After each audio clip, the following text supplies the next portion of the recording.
La bara bianca, coperta da una cascata di fiori colorati, allegri come era allegro Tommaso, con la sua gioia di vivere, che metteva in tutte le cose che faceva, dal suo impegno come volontario della Caritas all'attività di scout.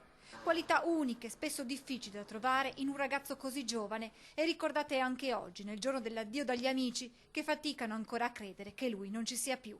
Il tuo sorriso storto, quello ciondolone con le sopracciglia sempre alzate, alla James Dean, che si guarda i piedi e ti stringe tra le palpebre quando si sollevano le guance. Quanta attenzione hai dedicato a ciascuno di noi, occupandoti di ogni singolo pianto scoppiato senza appartenente ragione, cercando il motivo di uno sguardo triste. Sira frequenta la scuola di teatro, racconta alcuni frammenti di quotidianità accanto all'amico. La voce poi si incrina quando ricorda quel progetto di Tommaso di andare in Tanzania e così ecco pronta una valigia speciale per un altro viaggio.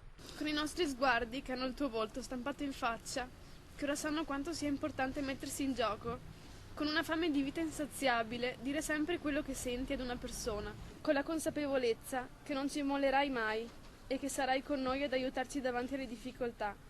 E ad ogni abbraccio che diremo: Funerale a porte chiuse, con qualche momento di tensione quando le telecamere vengono allontanate dagli amici di Tommaso. Il dolore per quanto accaduto è forse troppo forte da sopportare. I ricordi restano ora l'unico luogo in cui incontrare ancora una volta l'amico. Fin dal primo giorno che hai messo piede da bambino nella tana, abbiamo visto in te la gioia di vivere, la curiosità di chi è sempre alla ricerca del sapere per capire le cose. Siamo certi che continuerai ad insegnare a tutti coloro che hanno avuto la fortuna di osservarti e di fare anche solo un po' di cammino vicino a te, come la gioia di vivere e la bellezza dell'accoglienza siano il sale di questa nostra vita.